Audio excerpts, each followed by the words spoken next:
कर्जा भी नहीं रहेगा मेरे पे, एक्सपैंड भी करूंगा। कैसे? जियो की जब सक्सेस हुई तब तक इन पे 1 लाख करोड़ का कर्जा हो चुका था।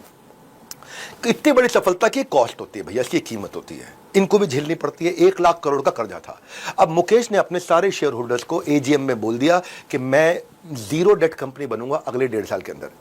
और जियो का हुआ क्या, पूरा इकोसिस्टम की एक मार्केट कैप, उसकी एक वैल्यू बिल्ड कर दी। जो मैं आइडिया टू आईपीओ करता हूँ ना, लोगों को आईपीओ पे लेके जाता हूँ, मैं आपको वही समझा रहा हूँ, उसको समझना आप। यहाँ पे उनका जियो प्लेटफॉर्म, जियो मार्ट, जियो सावन, जियो सिनेमा सबकी मिलकर के कीमत बन गई 5 लाख करोड़। ये 2020 की बात बता रहा हूँ। अब 5 लाख करोड़ हो गया, इसमें से थोड़ा निकालो और फिर मोटा कमा लो। समझना, इसको मैं ईजी करूँगा बहुत।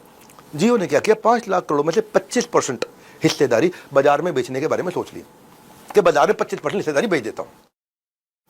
तो इन्वेस्टर्स का कॉन्फिडेंस जीतने के लिए इन्होंने कहा पहला आदमी बड़ा लेके आता हूं। हाथी के पांव में सबका पांव आ जाता है। अब पहला आदमी सीधा फेसबुक के मार्क जुकरबर्ग को, मार्क भैया आओ, आओ आओ चाय पियो, भाभी कैसी, भाभी बढ़िया, बच्चे कैसे, बच्चे बढ़िया। देखो ऐसा है, मेरे पास ना 400 मिलियन यूजर है जियो में, 400 मिलियन, और तुम्हारे फेसबुक पे 328 मिलियन। अगर हमारी कंबाइंड स्ट्रेंथ होगी और तुम्हारे व्हाट्सएप के भी साथ में जुड़ोगे तो हम दुनिया के सबसे बड़े हो जाएंगे। क्या है देखो, तब क्या किया, फेसबुक को अपना 10% हिस्सेदारी दे दी और उससे 45,000 करोड़ रुपए ले लिया। तो पहले तो अपना 1 लाख करोड़ का आधा कर्जा खत्म कर दिया, इससे कर्जा आधा निपट चुका है इनका। अब व्हाट्सएप पे के कारण 70 मिलियन जो है ना यूजर जियो मार्ट के, वो इनके पास आ गए।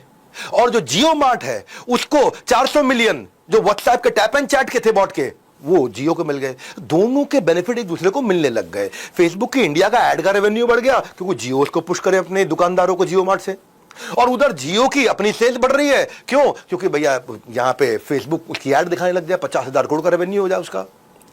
अच्छा, और क्या किया, जियो कहता है मेरे जो छोटे फोन मैंने बेचे हैं ना, 10 करोड़ फोन बेचे हैं भारत में, इन 10 करोड़ फोनों के अंदर मैं इंस्टाग्राम पहले से ही डाल के दूंगा सबको। अच्छा, जब उधर की बात होए तो जियो को क्या मिला, अब व्हाट्सएप अपने नोटिफिकेशन भेज भेज के जियो के कस्टमर बढ़ाए। दोनों ने एक दूसरे का भयंकर साथ निभाया। इसने जो कर सकता था वो किया, इसने जो कर सकता था वो किया। 50,000 करोड़ 45,000 करोड़ रुपए आ गए, कर्जा भी निपटाना शुरू कर दिया। अब बोले मेटा तो ठीक है, मार्क भैया तो ठीक है, हमें और पैसा चाहिए। बोले किसको? अब गूगल को पकड़ के लेके आओ। गूगल को अपना 0.8%, 7.70%, 7% अपनी हिस्सेदारी गूगल को दे दी। गूगल से लिया बहुत मोटा पैसा। फिर किया सिल्वर लेक, उसको दिया 2% हिस्सेदारी, उससे ले लिया 10,000 करोड़ रुपए। फिर सिल्वर लेक के बाद उन्होंने क्या किया, जो सऊदी जो रॉयल फैमिली का सऊदी का जो कंसोर्टियम का फंड है, उसको बोलते हैं पब्लिक इन्वेस्टमेंट फंड, उसको दिया केवल 2.25%।